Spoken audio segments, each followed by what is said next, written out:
Hi, and welcome to this month's RTSC webinar. I'd like to welcome a colleague and someone who I've known long enough to consider a friend, John Crocker. John is the Director of School Mental Health and Behavioral Services in Metheun Public Schools, a big wig in the mental health field of Massachusetts. I also, if John, you would like to introduce yourself and explain a little bit about the consortium. I think it's good for people to know what you've been running for. Is it 2 years now? 3 years? Coming up on 3 years in January. Crazy. Okay, great. Yeah. So yeah, no, thank you so much. So yeah, my day job is as the Director of School Mental Health and Behavioral Services for Metheun Public Schools, and then about 3 years ago, founded the Massachusetts School Mental Health Consortium, which is a group of about 130 districts across the state that is really, the group is dedicated to advocating for school mental health, resource sharing, supporting implementation, really orienting districts to the idea that we are uniquely positioned to provide evidence-based therapeutic care to kids in schools, and that it's 100% possible to do so. So we want to support people in doing that, and we met monthly previously, and now we're getting back to it from a telewebinar format, but yeah, it's been wonderful. I've got a couple slides at the end where I'll kind of share some outcomes from the consortium, but yeah. All right, so why don't we jump right in? Great. So a couple just orienting thoughts around this context. I sure hope that you'll engage and that you'll ask to unmute, and if you don't know how to use the chat, I hope you'll learn real quick. Please have the chat open. There's nothing worse than just like someone talking at you for an hour, and I can assure you it's very bad for your mental health. So please make sure to engage.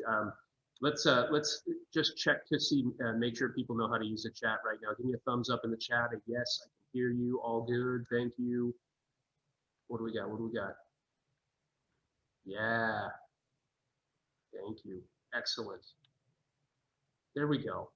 Because if you didn't respond, I was going to wait you out for an hour, and you're not going to want that. So the topic today is really talking about comprehensive school mental health systems.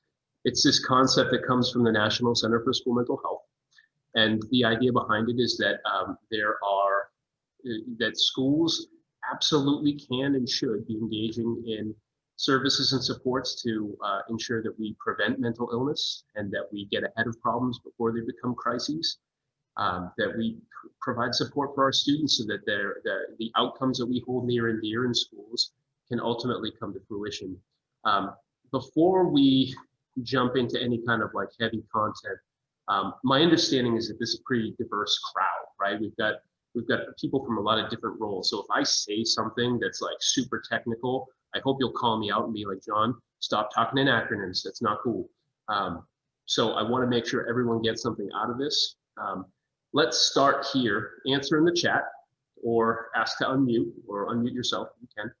But how often and in what ways do problems related to mental health and trauma impact your work with students in schools or impact you as a parent at home?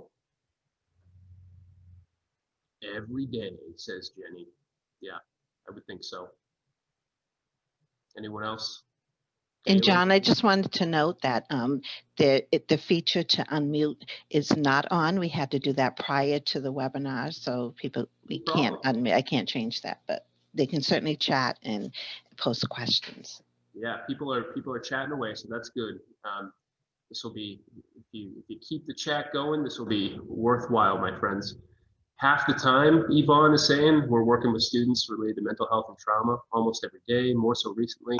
Yeah, I think it's a constant struggle to be able to make sure that kids get the help that they need, and that it doesn't ultimately impact their education, but it does. It does.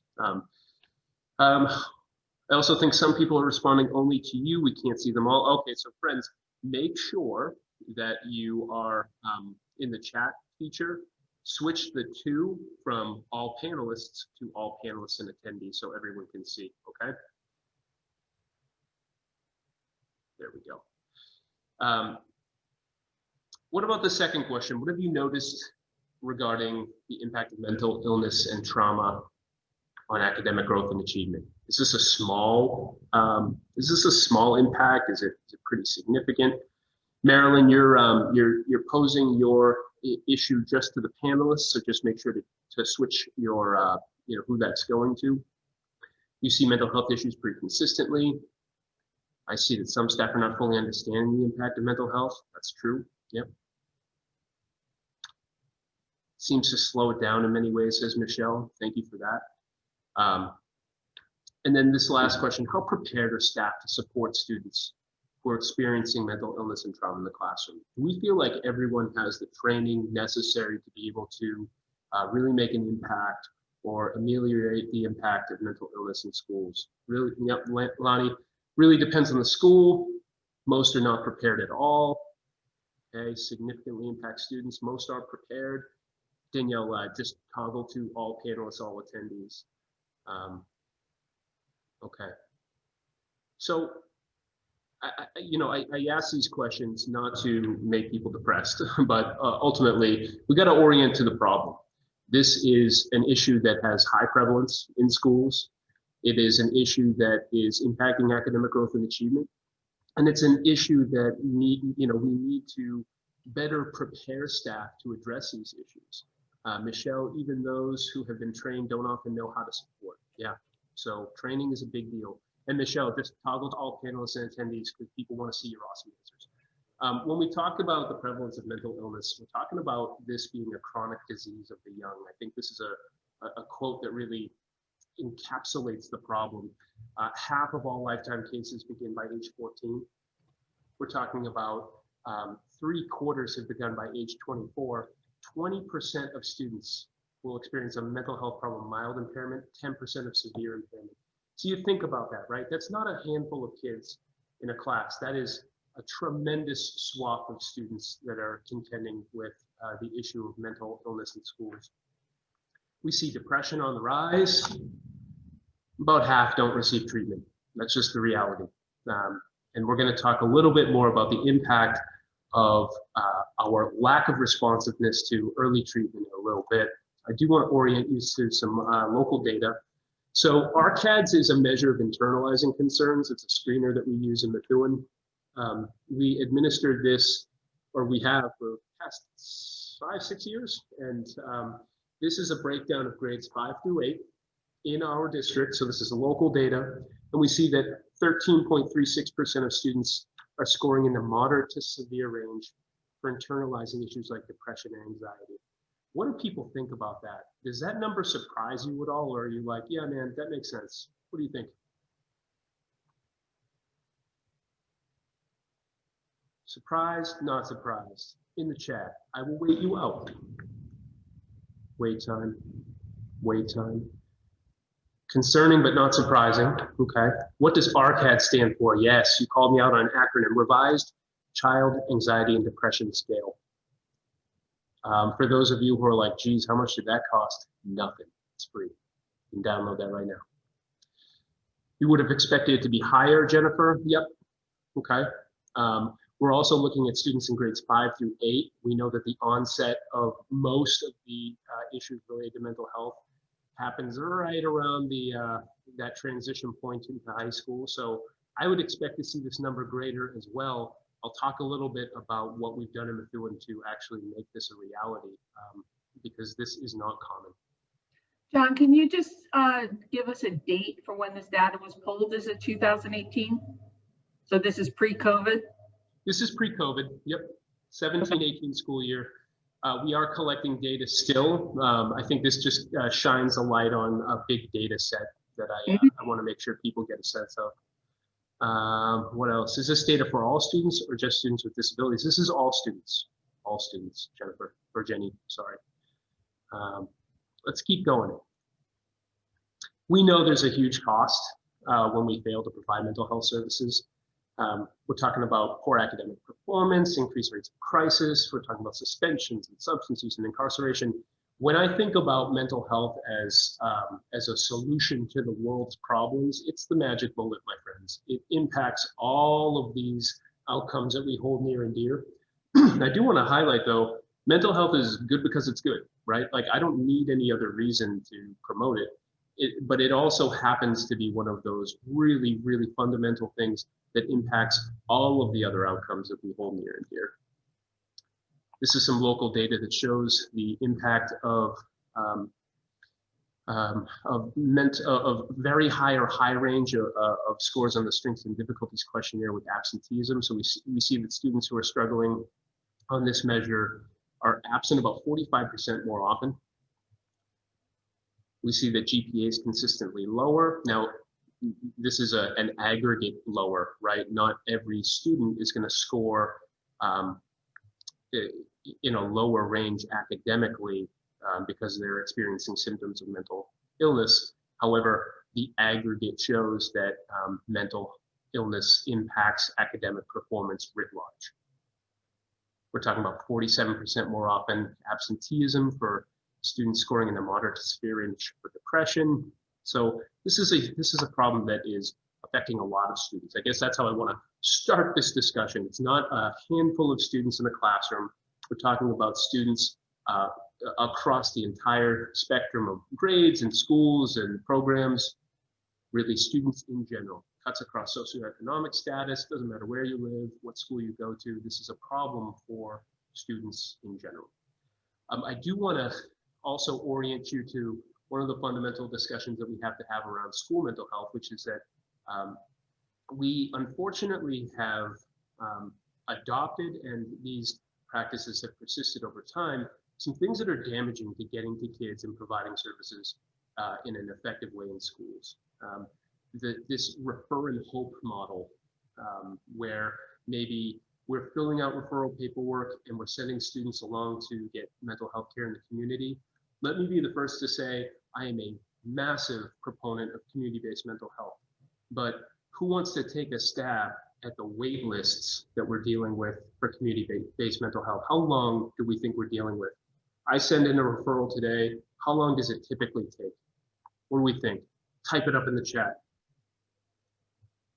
3 years, geez. 6 months, 4 months, 6 months, 8 months, yeah. That's right. I'm seeing 6 to 9 months pretty regularly. 3 years, Yvonne, my God, if you're dealing with that, I don't know where you're from, but that's rough times. I think the bottom line is that refer and hope doesn't work because community-based mental health is overwhelmed with the amount of cases that they have to contend with. It's not a knock on them. That's how we designed it as that this is the way that we have ultimately created this system, and if schools aren't involved in the solution, then we're missing a huge swath of students. Insurance coverage for sure, Jennifer, impacts that. So we need to get away from this refer and hope model. Schools need to own mental health concerns. Yeah, Jenny, for therapy, that's correct. Referral for emergency is huge as well. People wait a huge amount of time. Absolutely. This idea that school mental health staff can't be service providers is absurd, quite frankly. The training programs that these individuals are going through are different. And I think we absolutely have to ensure that school mental health staff are providing evidence-based mental health services and supports. Otherwise, we're never, ever going to get to the prevalence rates that are in the 20s. So let's keep moving. I think, yeah, Lonnie, so much passing of the buck. You deal with it, but then no one deals with it. I want to make sure that we understand that, this isn't a knock on anyone, but the traditional role of guidance counselor has persisted for a very long time in the minds of the public and in schools. But our training programs have changed dramatically. When an individual graduates from a master's level training program, they are a master's level clinician. These training programs are not close to the mental health clinician training programs that are out there. They're just about the same exact thing. Yeah, I know that I've crosswalked a lot of the training programs in terms of the requirements. And the major difference is really the, the courses on ethics. So it's like ethical practice in schools, ethical practice in community-based mental health. The actual training programs are orienting these individuals to practice using evidence-based therapeutic models. And that's across all of these different licensures and roles. So I think that really important to distinguish between to acknowledge the change that has happened in terms of school mental health staff. And yeah, there is a difference between guidance counselors and school psychologists. There's also the very real fact that you can't get a guidance counselor license anymore. You just can't. It's the DESE does not issue guidance counselor licenses. They issue school counselor licenses, which is different. It's a different training program. It's a different set of standards. So can school mental health staff provide therapeutic care? They can. But unfortunately, I've been talking about this problem with a lot of people. Our schools, our districts, the people who position these school counselors and school sites to do work ultimately don't always know about this change that has taken place, which means that they're dispatching these individuals to do work that maybe doesn't have anything to do with mental health, which is unfortunate. So we need to get better about advocating on behalf of the field, the roles in which these individuals who are placed in schools ready to do the work. We gotta push them to be able to do the work.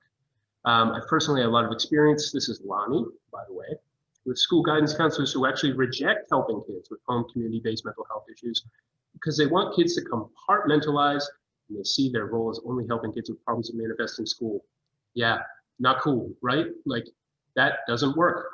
Kids can't compartmentalize their problems in a way that is going to lend itself to any kind of growth and change. We have to be ready to support the student with anything that they bring to the table. I want to empower school-based mental health staff, not do the thing that we've been doing for the past 20 years, which is disempowering and saying, no, that's your problem, not mine. Nope, I only do this kind of work. We got to raise up the field. Otherwise, we're never, ever going to address, again, these prevalence rates that sit in the 20s.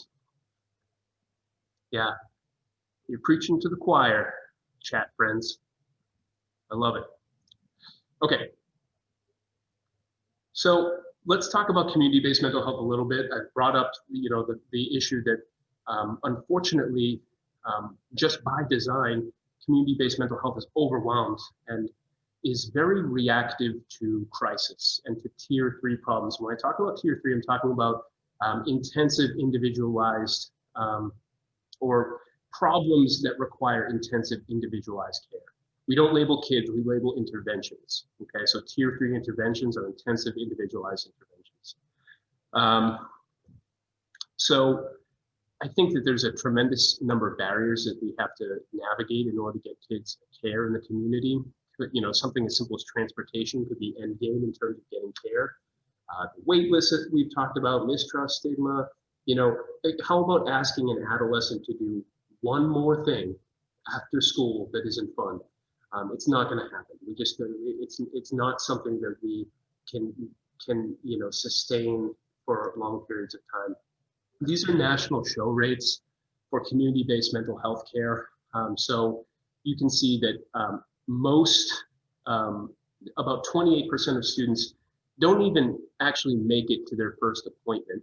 And then after about 3 months, we're seeing a 91% drop off in terms of show rate. So what does this tell me? It's telling me that a handful of kids actually get the minimum amount of care necessary to address the problems that they come to the table with. I am reading the chat. Keep it going. I love it. So when we aggregate all of these data points, let me run through a series of statistics that are going to depress you. All right. So right off the top, 50% of students that need mental health services and supports will never be identified. We know that from national research. Okay, so we've got 100 kids, 50 will never get help. We know that. That's very unfortunate. Of those 50 kids that are going to get help, 75% get that help where? Schools. The national average for individuals receiving services, adolescents receiving services, is about 75%. So we've taken this group of 100, we've whittled it down to 50 who will never get care, 50 who will. So we've got maybe 12 kids who will get care in a community-based mental health setting. They broke through all those barriers that we looked at. You know, they've navigated the transportation and the stigma. They're doing one more thing after school they don't want to do. And now we look at this show rate data. So of those 12, maybe 4% will actually persist in treatment beyond 3 months. That is abysmal. We can do better. Let's add to that the very real problem that, well, let me ask you, let's see if, I want to see some activity in the chat for sure. What is the average wait time for students to receive services after they have started to experience symptoms of mental illness? Average wait time. What do we think? It's like Jeopardy. In general, Jennifer, mental health services, 6 to 8 weeks, 1.5 years, few months, 2 years, 3 months. What else? 6 months, 3 months. Average wait time from the onset of symptoms to get mental health services. Okay, so I'm seeing months. I think the largest number was 2 years. What would you say if I told you it's 8 to 10 years? Do you believe me? It's true. Yeah, 8 to 10 years. So you imagine what that does to a kid who's experiencing anxiety or depression or symptoms related to trauma. We'll get you help, don't worry, in 8 to 10 years.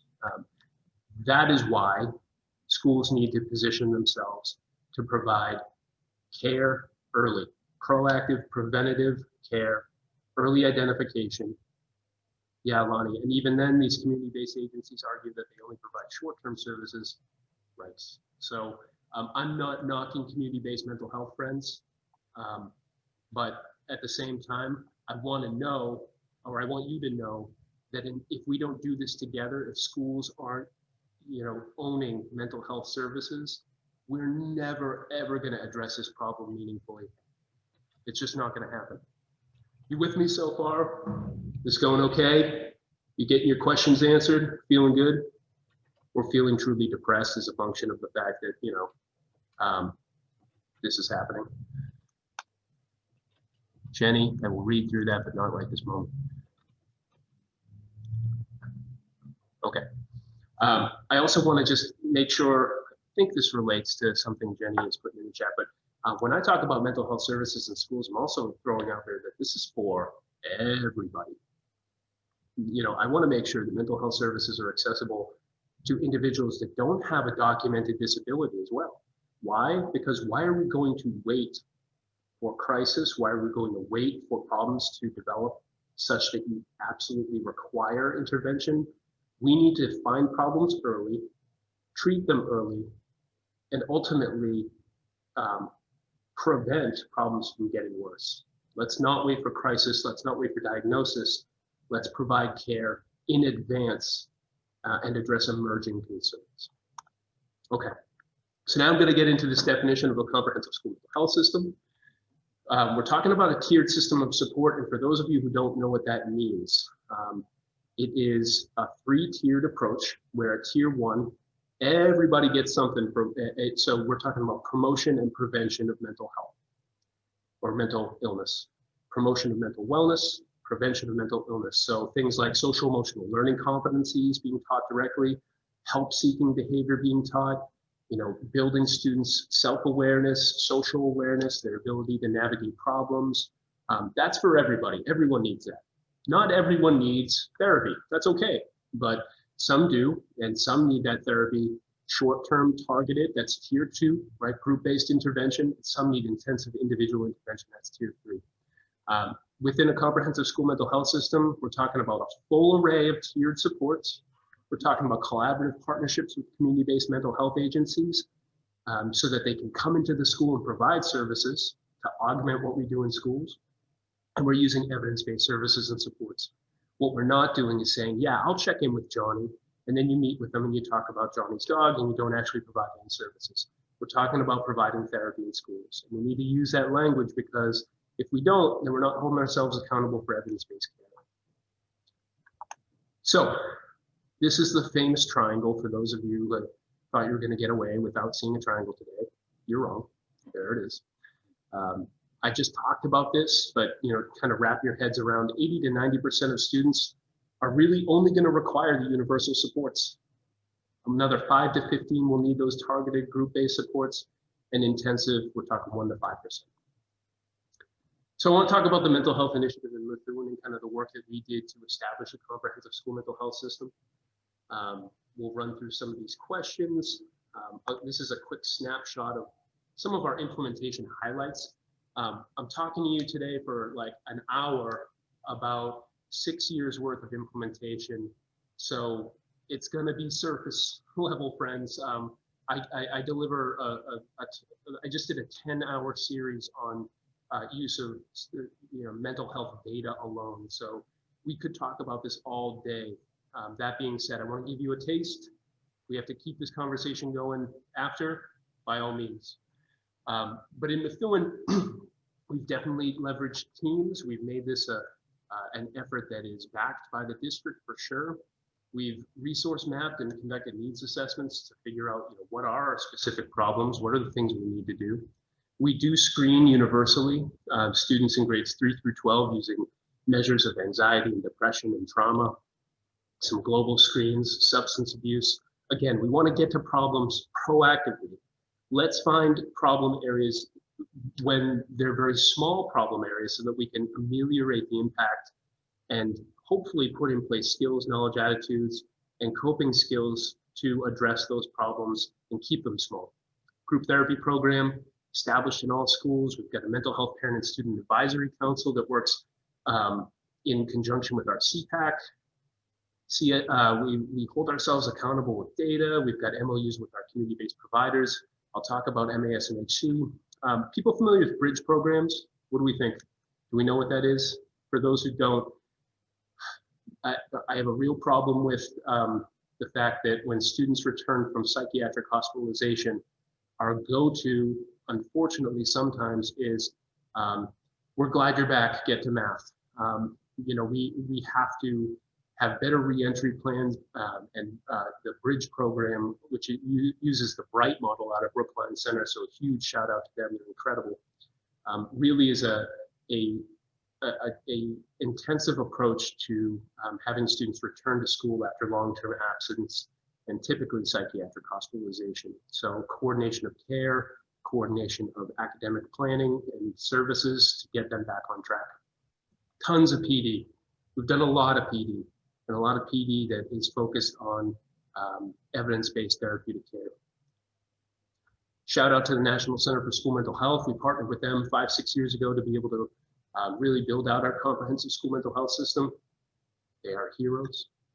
We participated in their COIN, which is basically a learning collaborative. It's an opportunity for some districts to come together and learn from each other and to be able to get a sense of what the best practices are, share practices. The motto is share seamlessly, steal shamelessly. We want to make sure that people get what they need and that they don't have to navigate difficult barriers to be able to get it.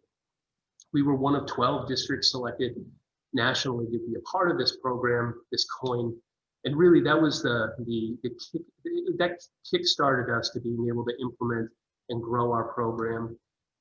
Just a quick graphic of kind of where all these districts came from, the 2 cohorts.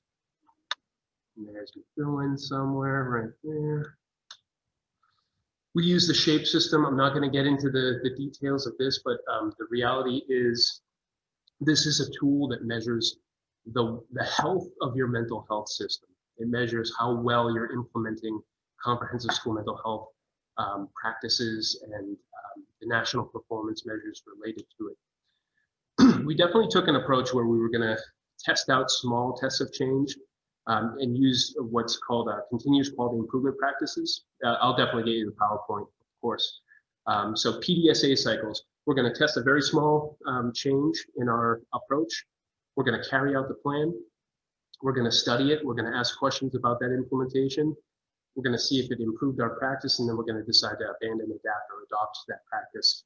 So it looks like this: small tests of change leading to larger tests of change over time. Let's take screening as an example.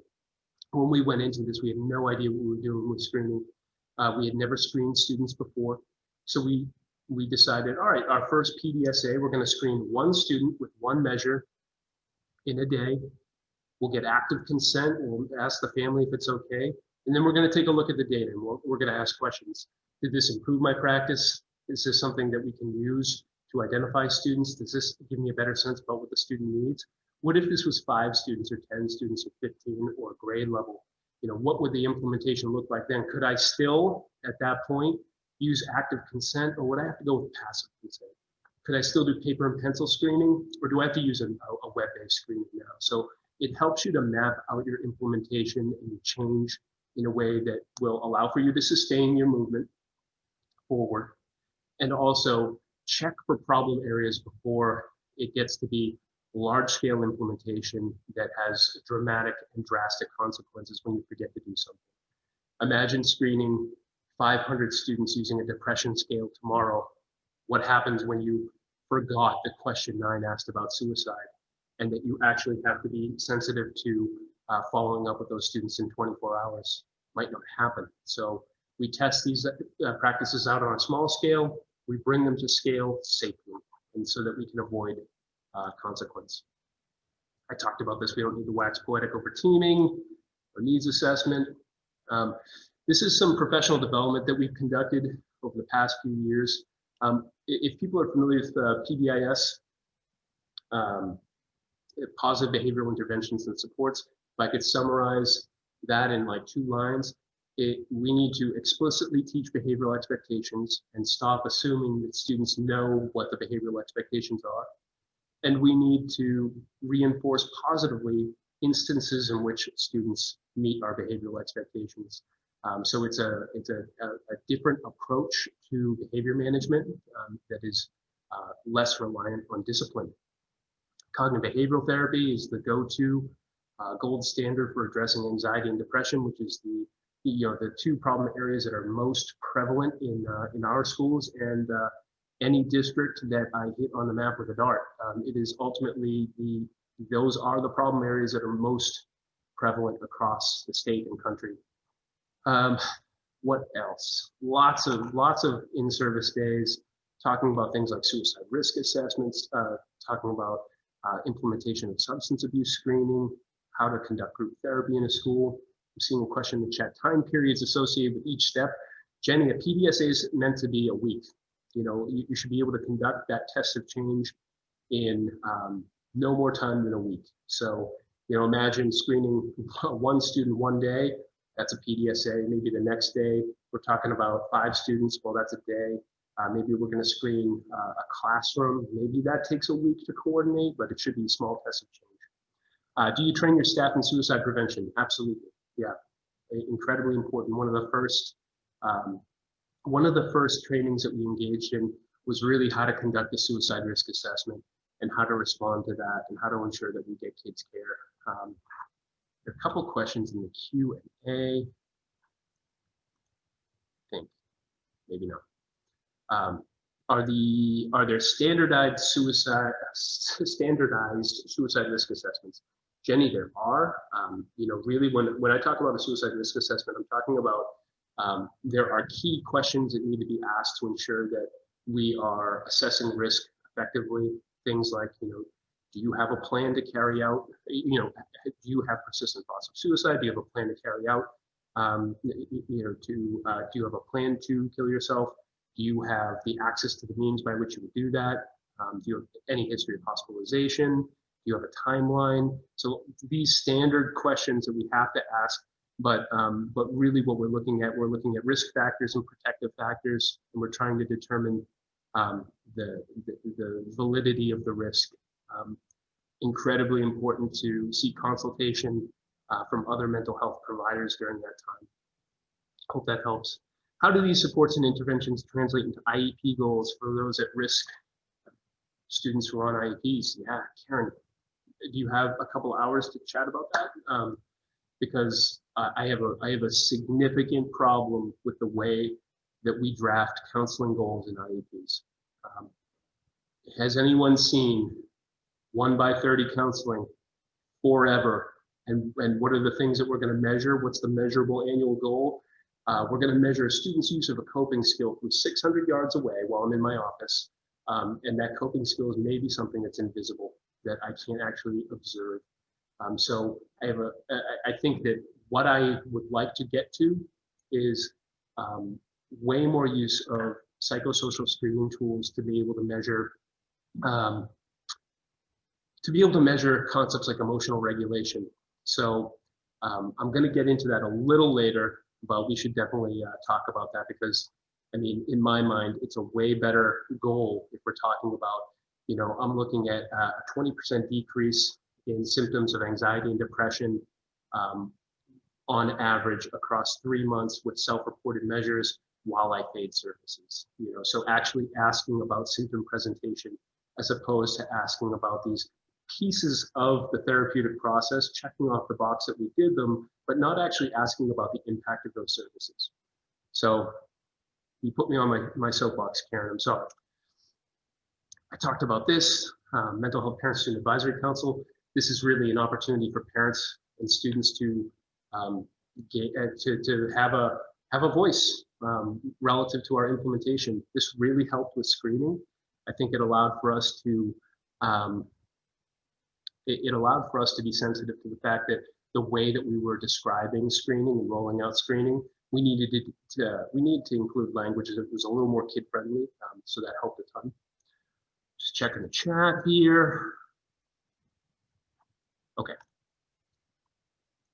I don't think anyone gets into mental health to like be a good advertiser or marketer, or to, you know, to draft up a business plan about how you're going to ultimately share your outcomes, but you have to. Ultimately, we are pretty terrible in this field about championing the things that we do well. We're at our best when it's behind closed doors and nobody knows about it. And we're at our worst, or when we're at our worst, it's front page news. So we don't get to, unfortunately, we don't get to always celebrate the successes that we have. So we got to take the opportunity to do that. And why? Because we're the first on the chopping block. It's the first thing to go, unfortunately. We have to show our effectiveness. And that means collecting data in a quantitative way. You know, long gone are the days when we can kind of report out that that the services that we provide are, you know, Johnny feels better, or Sally's coming to school more often. You know, those qualitative statements aren't going to cut it anymore. We need to show the impact of our services on all the outcomes. So marketing and promoting our impact becomes a huge, huge piece of the puzzle. I'm going to dive into a few practices for sure. Like 21 minutes left. So I'm going to go pretty quick through some of this. Again, broad overview. This is the kind of discussion we could have over several hours, but let's talk about screening a little bit. When I talked about PDSA cycles, I talked about this, you know, the evolving practice that happens when you're implementing. So moving from active consent to passive consent and opt-out, because you realize that your population has grown such that securing active consent will no longer be possible. I think it's also the case that we want to equate the importance of mental health screening with all the other things that we screen for that we use passive consent and opt-out for: vision, hearing, dental. So why not mental health? That's just as important. Moving from paper and pencil screening to electronic screening. And then ultimately, again, shifting our practice to larger groups and more efficient implementation. You can't screen unless you follow up effectively. Please don't. It's unethical. The magic bullet or the magic window is 7 days. You have to follow up within 7 days for students to score in the moderate to severe range. Any indication of suicidal ideation or self-harm, same-day follow-up. Absolutely. But what does the screening follow-up look like? We pull students down. We conduct a clinical interview, ask questions around, you know, how often is this a problem area for you? Is this something that you want to get help for? You have to scrub the data. I would never offer services solely based on screening data. You have to actually unpack and check to make sure that that data is accurate. There are plenty of times where students will kind of tear down the right side of the screening tool and they don't think that you're actually going to follow up, and we pull them down. We're like, oh my gosh, you okay, yeah, I didn't read the question. It's great. All right, back to class. So it's not always the case that the data is 1,000, 100% accurate at the outset. You got to make sure, you got to validate that data in the report. Just talked about this. So when we engaged in screening, we realized that we had I asked for a comparison between the students that had been identified prior to screening and any students that were identified post-screening that were previously unidentified. We saw that we had a 66% increase in the identification of students that qualified for mental health services. And that told me a couple of things. We had other methods to identify students that were working, but we were missing a huge swath of students. And why was that? Well, because we're pretty terrible at identifying students with internalizing concerns. We're just not good at it. No one is. That's why we need to ask questions directly of our students about these problem areas. It's also not the case that we're going to get 100% of students to engage in screening. That's not the point. The point is to provide an opportunity for students who are ready to talk about a problem, that very opportunity, and to get help. Or at least to be offered help. Some would argue that screening is an intervention unto itself. That opportunity to connect with the service provider, even if that service isn't provided, means that the student now knows who to go to in the event that they're ready for change. Quick view of what we screen for. I'll let you look at this after. These data I'm really proud of.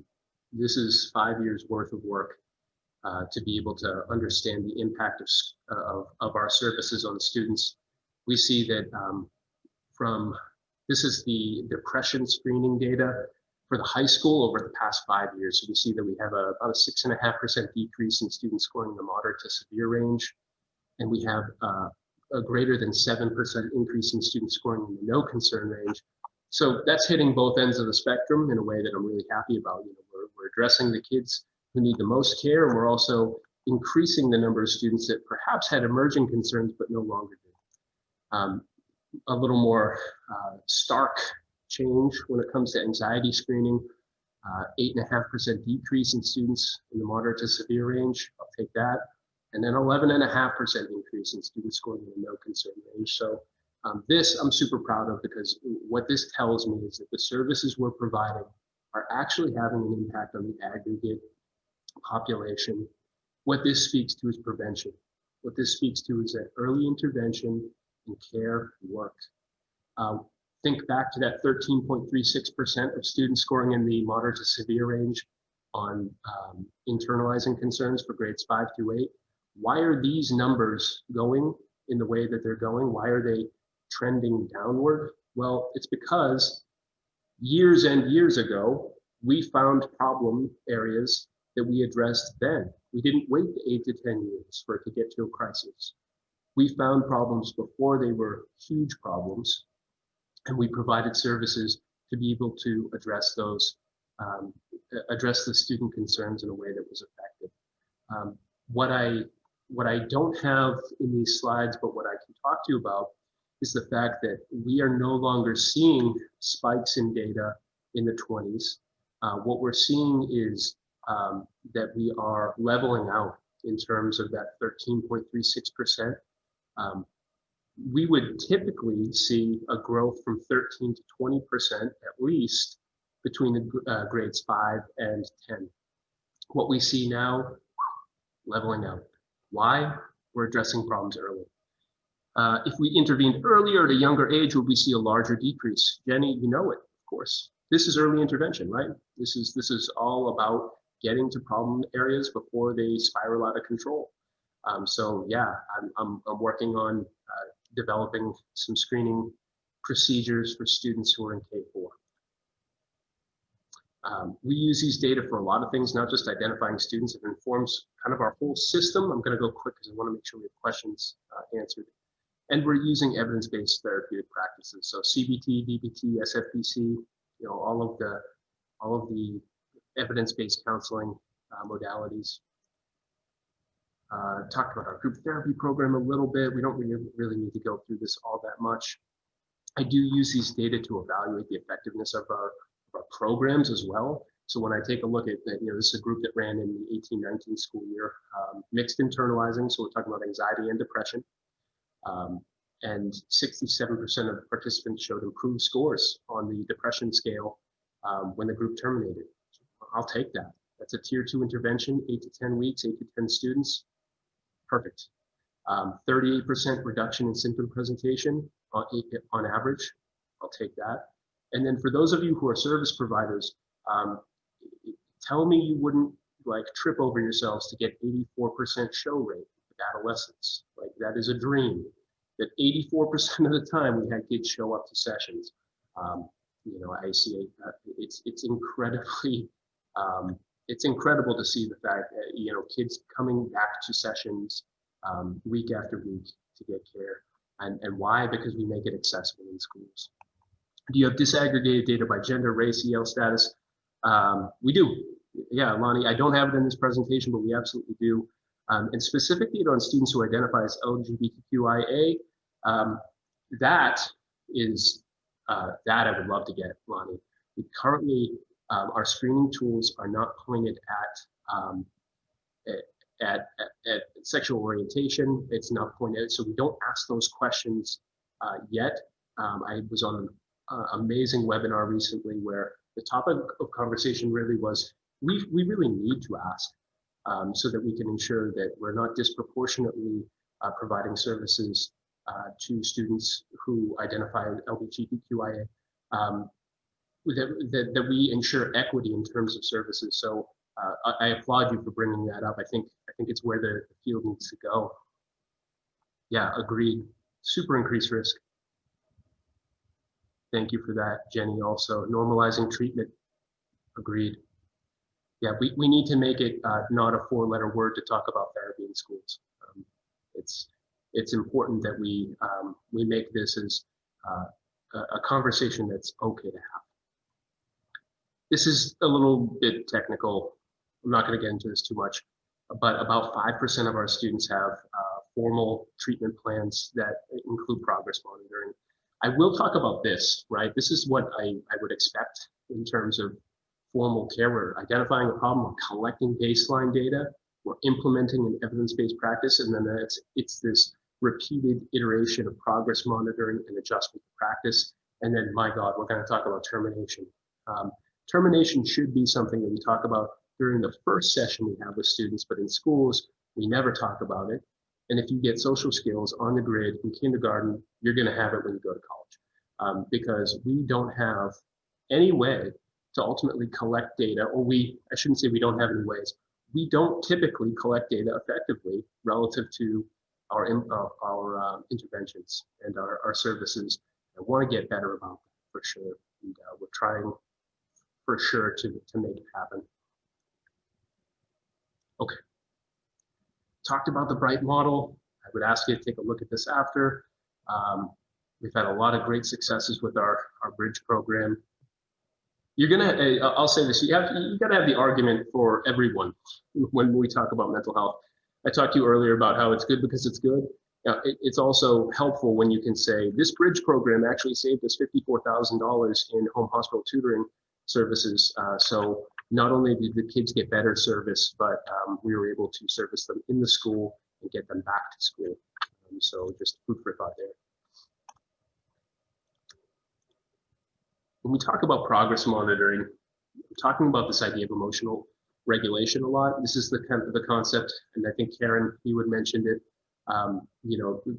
This is what I want to get to in terms of drafting measurable annual goals into special education plans, service delivery pages. For sure, Ajah, we'll send that out. So decrease in symptom presentation over time while we fade services. The way that we currently draft measurable annual goals is so foreign from an idea of emotional regulation. What I want to get to is this kind of level of data collection and analysis. This is a student that I worked with for about a year. Every one of those points is a point at which I administered the PHQ-9, which is a rating scale for depression, and the GAD-7 screening tool for anxiety. Those are trend lines that I didn't draw in there. Those are computer generated. That's not me with like a protractor and ruler.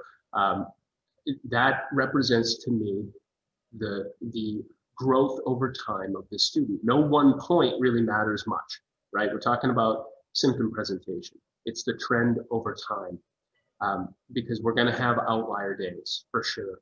But over time, when I look at these data, this really helps me to understand that the CBT that I was providing on a weekly basis to this student focused on anxiety and depression was ultimately impacting symptom presentation in a really effective way, bringing that student from the severe range into the low moderate range. In addition to that, each one of those points also served as an opportunity for me to adjust my practice and also to build out session agendas that were sensitive to the previous 2 weeks of experience that student had gone through. What you don't see on this graph is that about here, I started to fade services. I went from weekly to bi-weekly. Why? Because I had the data to back that play. And because I wanted to check to see if emotional regulation was ultimately something I could claim to be happening. If I didn't fade my services, we were just going to keep meeting weekly. I want to check to see, ultimately, the goal of providing therapy is to become obsolete. I want to become unhelpful to the student over time. My presence is no longer needed. That's the goal. Make yourself obsolete to the student. Get them to a point where they have the skills and knowledge and the ability to go it alone and celebrate termination like a party. Some more graphs that you can take a look at later. Here, I'll ask this. What do you think, friends? That's my daughter's request, this little emoji here. Janet, how often do you recommend doing the PHQ-9 GAD-7?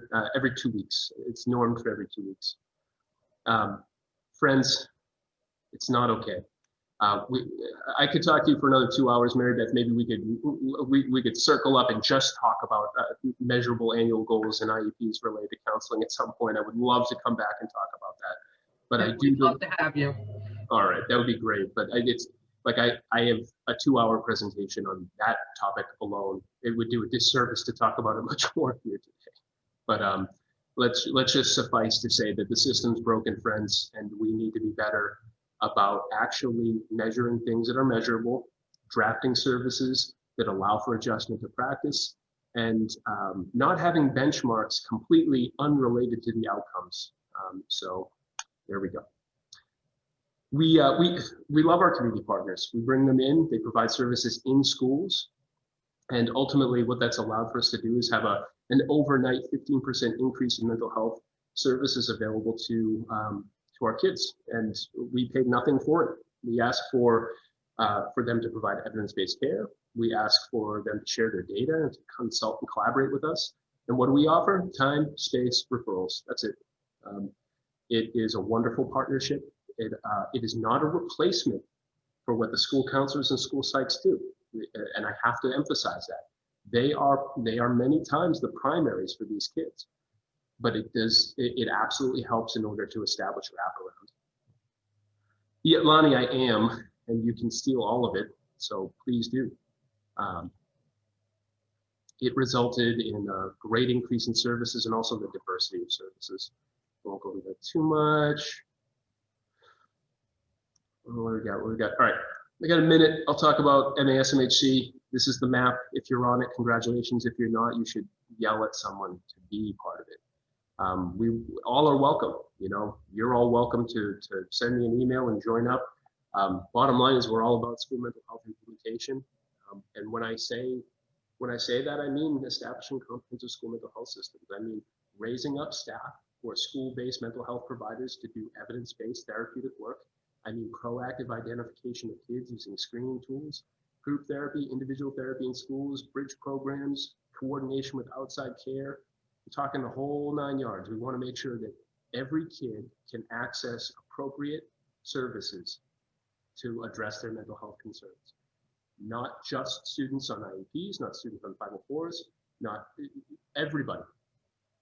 Mental health is something that we should promote for everybody. And I don't want to wait till a problem is so bad that we ultimately have to diagnose. And let's also just call out the inequity that exists in this world And if you can't secure a diagnosis, you can't get care, that seems weird. We have a lot of undiagnosed students that have mental health concerns, and simply because we haven't labeled it, that doesn't mean we shouldn't react to it and provide services to address it. A lot of this work was really built around replicating our lessons learned from that NQI coin that we were part of, the National Center for School Mental Health. So what do we provide? A lot of training, support, technical assistance, PD to districts. We share a lot of free resources. Everything's free. It's very rare for us to promote something that's at a cost. We don't ask you to pay to be a part of this. We just want people to be at the table. We can read that later. About 3 years ago, we started with 30 districts clustered around the Northeast, and now we're growing a lot. We hold meetings in Eastern and Western Mass. We're looking to expand Southeast and get up in this region here. But ultimately, it's growing fast, and I welcome you to be a part of it. Our monthly meetings focus on topics that are near and dear to school mental health, and we try to resource people to get some more help. You can check us out on the web. First person to say, wow, that was an amazing presentation, and tweet, I guess tag us on Twitter, gets a $1,000 gift card to Target that I won't be able to deliver on because I don't have it, but in theory it'd be nice. If you have questions, I welcome them. Please reach out anytime. And if we have questions right now, I've got a few minutes. I'm happy to stay on. So thank you for being here and for engaging in the chat. I hope I answered everyone's questions in the chat. But yeah, thank you. John, thank you so much. You always come whenever I call, and I so appreciate that. And I think that what you have done, not just in Metheun, I personally know some students you've worked with, and the incredible work that you have invested in each of those students, but also what you've done for the state of Massachusetts for school mental health has been amazing. I will definitely, I'm actually thinking our Visions of Community Conference is coming up, and we're looking for presenters.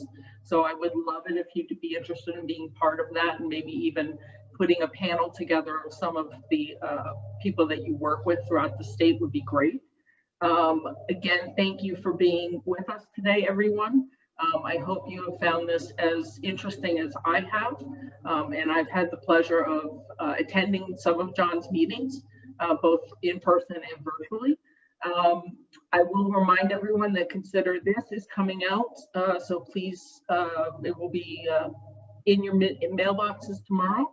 So please check that out and see what else we have coming up.